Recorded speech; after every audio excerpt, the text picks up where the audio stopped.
wabarakatuh. Apa kabar kalian semua? Semoga dalam keadaan sehat. Bertemu lagi dengan Miss Indah dalam mata pelajaran ekonomi kelas 10 IPS. Oke, sebelum kita masuk ke pelajaran hari ini, kalian tentunya ketika SMP telah mempelajari ekonomi tapi dalam ranah IPS terpadu. Hari ini di jenjang sekolah menengah atas kalian, IPS terpadu dikerucutkan lagi menjadi ilmu ekonomi sendiri. Nah, maka dari itu kita akan memasuki bab 1 konsep dasar ilmu ekonomi, di mana dalam mempelajari hal apapun yang paling mendasar kita pelajari adalah konsepnya, bagaimana ilmu ekonomi itu berasal. Diharapkan setelah kalian mempelajari konsep dasar ilmu ekonomi bersama Miss Indah, kalian bisa untuk menjelaskan pengertian ilmu ekonomi. Selanjutnya kalian bisa menguraikan pembagian ilmu ekonomi dan kalian bisa mengimplementasikan prinsip, motif, serta tindakan ekonomi. Yang pertama, kita akan bahas pengertian ilmu ekonomi. Sebelumnya kita akan membahas 6 pembahasan hari ini. 6 pembahasannya itu terdiri atas pengertian, pembagian ilmu ekonomi, prinsip ekonomi, motif, dan tindakan ekonomi. Oke, sebelumnya apa sih itu ilmu ekonomi? Ekonomi sendiri itu berasal dari bahasa Yunani yang berarti oikos dan nomos. Oikos itu artinya apa? Artinya rumah. Rumah siapa? Rumah tangga. Sedangkan nomos itu artinya aturan. Jadi kita simpulkan sama-sama ya, bahwa ekonomi itu aturan memenuhi kebutuhan hidup dalam rumah tangga. Seperti itu. Bisa dipahami ya? Selanjutnya menurut para ahli. Para ahli menyatakan menurut Alfred, ilmu ekonomi ini merupakan studi yang mempelajari kehidupan manusia sehari-hari. Jadi kehidupan manusia itu tidak lepas dari ilmu ekonomi. Selanjutnya, Miss hanya memasukkan beberapa ahli ekonomi di sini. Nah, tugas kalian carilah 3 ahli ekonomi yang lain yang menyatakan pendapatnya tentang apa itu ilmu ekonomi. Selanjutnya, pembagian ilmu ekonomi. Nah, untuk pembagian ilmu ekonomi sendiri ini dibagi menjadi 3. Yang pertama, ada ekonomi deskriptif. Yang kedua, ekonomi teori. Dan yang ketiga, ada ekonomi terapan. Oke, bisa dimengerti ya? Ada 3 dalam pembagian ilmu ekonomi. Sekarang kita masuk yang pertama, yaitu ekonomi deskriptif. Seperti kalimatnya, seperti kata-katanya, ini ekonomi deskriptif itu deskripsi, mendeskripsikan, ya kan? Artinya, ekonomi deskriptif itu menganalisa bidang ekonomi yang menggambarkan bagian atau kondisi realnya di lapangan berupa grafik, angka, ataupun kurva. Biasanya, ekonomi deskriptif ini digunakan oleh Badan Pusat Statistik atau BPS. Kalian bisa cek sendiri ya, BPS itu ada di websitenya sendiri. BPS itu mengunggah data-data pengangguran dari tahun ke tahun, angka pertumbuhan ekonomi dari tahun ke tahun, dan pendapatan nasional. Nah, mengapa angka-angka tersebut berubah-ubah setiap tahunnya? Tentunya kalian penasaran kan? Dan di dalamnya itu terdapat analisis. Nah, ekonomi deskriptifnya ini yang menganalisis dari grafik-grafik atau kurva-kurva yang ada dalam BPS tersebut. Seperti itu. Dapat dimengerti ya? Selanjutnya, kita masuk ke ilmu ekonomi teori. Nah, kalau ilmu ekonomi teori ini menjelaskan secara sederhana suatu sistem ekonomi yang bekerja dalam ekonomi tersebut. Dalam ekonomi teori ini dibagi menjadi 2, yaitu ekonomi mikro dan makro.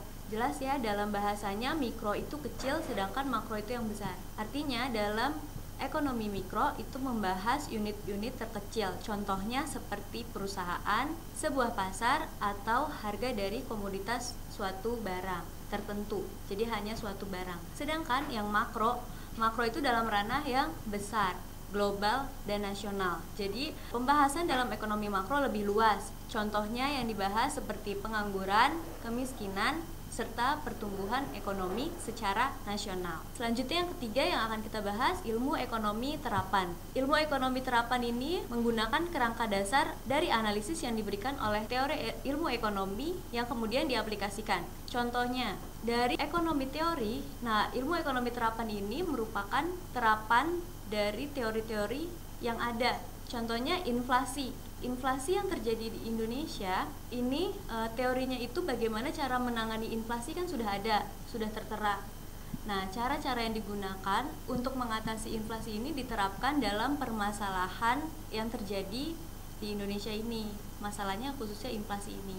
Nah, selanjutnya kita masuk ke prinsip, motif, dan tindakan. Yang pertama kita bahas tentang prinsip ekonomi. Prinsip ekonomi ini merupakan pedoman untuk melakukan tindakan ekonomi. Karena kebutuhan manusia itu tidak terbatas, sedangkan alat pemuas kebutuhannya itu terbatas, maka sebagai konsumen ataupun produsen, manusia harus memiliki prinsip ekonomi. Nah, prinsip ekonomi itu biasanya berbunyi atau menyatakan bahwa dengan pengorbanan yang sekecil-kecilnya, maka akan memperoleh hasil tertentu. Sedangkan dengan pengorbanan tertentu, maka akan memperoleh hasil yang maksimal. Contoh dari tindakan ekonomi yang berlandaskan dengan prinsip ekonomi. Misalnya, seorang ibu yang membeli beras di pasar.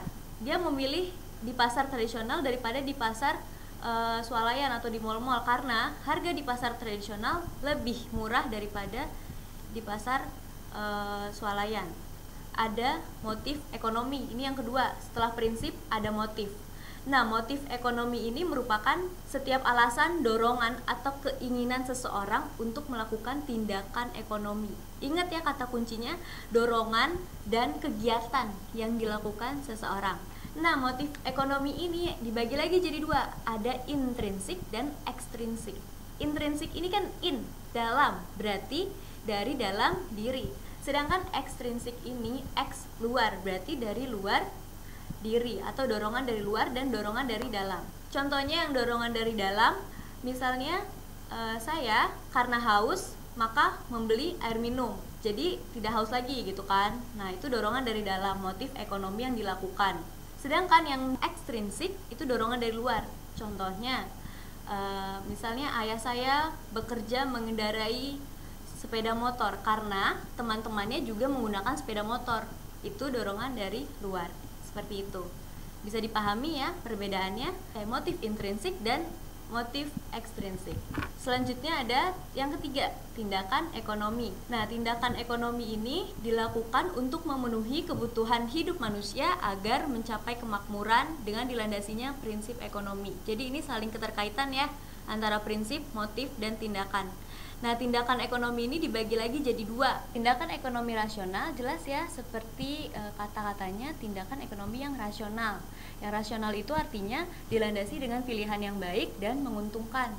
Contohnya, misalnya siswa lebih baik membeli baju seragam daripada harus menjahitnya. Itu kan lebih rasional kan? Jelas-jelas lebih menghemat waktu, tenaga, dan uang. Ya. Terus yang kedua ada tindakan irasional. Nah, tindakan irasional ini biasanya menurut pikiran lebih menguntungkan, tapi fakta realnya di lapangan biasanya lebih merugikan. Contohnya, seorang ibu rumah tangga membeli beras lagi nih di pasar swalayan, namun yang letaknya lebih jauh daripada tempat tinggalnya. Menurut si ibu ini, membeli beras di sana harganya lebih murah, sehingga beras yang dibeli lebih terjangkau. Namun, pada kenyataannya, ongkos yang dikeluarkan si ibu lebih besar daripada ibu membeli beras yang di dekat rumah dengan harga yang berbeda daripada di pasar. Seperti itu, dapat dipahami ya. Oke, mari kita simpulkan sama-sama ya. Apa itu ilmu ekonomi? Jadi, ilmu ekonomi secara sempit merupakan aturan untuk memenuhi kebutuhan hidup dalam rumah tangga. Seperti itu. Terus yang kedua, tadi prinsip, motif, dan tindakan ekonomi. Prinsip itu pedoman untuk melakukan tindakan ekonomi, sedangkan tindakan ekonominya itu merupakan tujuan seseorang untuk melakukan Oke, demikian pertemuan kita kali ini. Semoga kalian dapat mengerti dan memahami materinya. Selanjutnya nanti Miss akan memberikan kalian tugas yang akan di-share di Google Classroom. Sampai bertemu lagi. Wassalamualaikum warahmatullahi wabarakatuh.